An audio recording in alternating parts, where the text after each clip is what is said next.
নমস্কার দর্শকবৃন্দ, খবর প্রতিদিন চ্যানেলে সকলকে স্বাগত জানাই। আর কিছুদিন পরেই শুরু হতে চলেছে লোকসভা নির্বাচন 2024 এবং পশ্চিমবঙ্গের রাজ্য রাজনীতিতে নির্বাচনকে নিয়ে একটু জোর কদমেই জল্পনা কল্পনা এবং উন্মাদনা চলছে। যে শাসক দল তৃণমূল কংগ্রেস তাদের 42টি আসনে প্রার্থী ঘোষণা করে দিয়েছে, বিরোধী দল বিজেপি তাদের 38টি আসনে প্রার্থী ঘোষণা করেছে, কিন্তু বাকি 4টে আসনে প্রার্থী কারা হতে পারেন সেই নিয়ে চলছে রাজনৈতিক মহলে নানান রকমের জল্পনা এবং শাসক দলের পক্ষ থেকে নানা রকমের কটাক্ষ।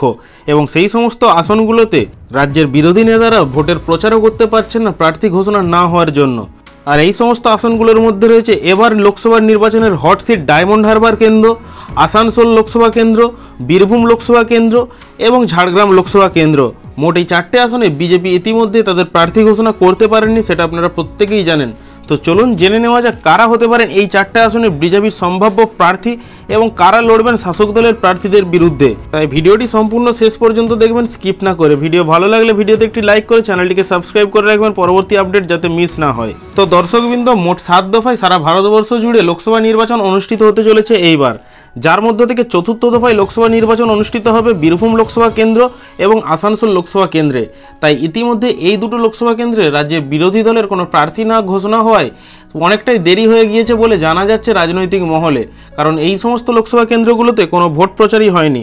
আশা করা যাচ্ছে বেশ কিছুদিনের মধ্যেই এই লোকসভা কেন্দ্রে বিজেপি তাদের প্রার্থী ঘোষণা করতে চলেছে, যার মধ্য থেকে বীরভূম লোকসভা কেন্দ্রে শোনা যাচ্ছে প্রাক্তন আইপিএস দেবাশিস ধর তাকে প্রার্থী ঘোষণা করতে পারে বিজেপি।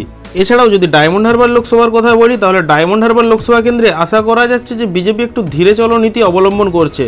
তবে এই লোকসভা কেন্দ্রের সম্ভাব্য প্রার্থী তালিকায় নাম উঠে আসছে সোনালী গুহ অথবা সদ্যই বিজেপিতে যোগদান করা কৌস্তব বাগচির।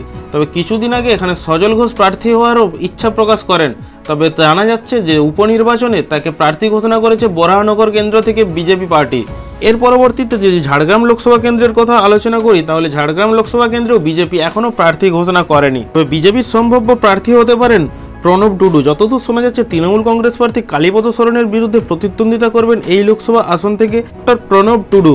এরপর আসানসোল লোকসভা কেন্দ্রের দিকে নজর রাখলে ইতিমধ্যে বিজেপি কিন্তু এখানে প্রার্থী ঘোষণা করেছিল পবন সিংকে। তবে পরবর্তীতে তিনি প্রার্থী তালিকা থেকে নিজের নাম তুলে নেন, তাই এখানে একটু অস্বস্তিতে পড়ে যায় বিজেপি সরকার। তবে কাকে এখন ঘোষণা করবে প্রার্থী সেটা নিয়েই চলছে নানা রকমের আলোচনা। ইতিমধ্যেই অনেকটাই প্রার্থী জোট কাটিয়ে উঠতে পেরেছে বিজেপি সরকার। তবে এই লোকসভা কেন্দ্রে সম্ভাব্য প্রার্থী হতে পারেন জিতেন্দ্র তিওয়ারি, এমনটাই জানা যাচ্ছে। আপনাদের মতে কে হলে প্রার্থী ভালো হবে সেটা ভিডিওর কমেন্ট বক্সে অবশ্যই কমেন্ট করে জানাবেন।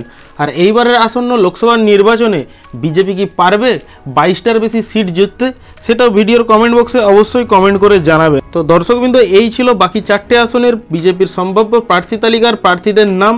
আপনাদের মতে কারা কারা প্রার্থী হতে পারেন, আপনাদের মতামত কি সেটা জানাবেন অবশ্যই কমেন্ট করে।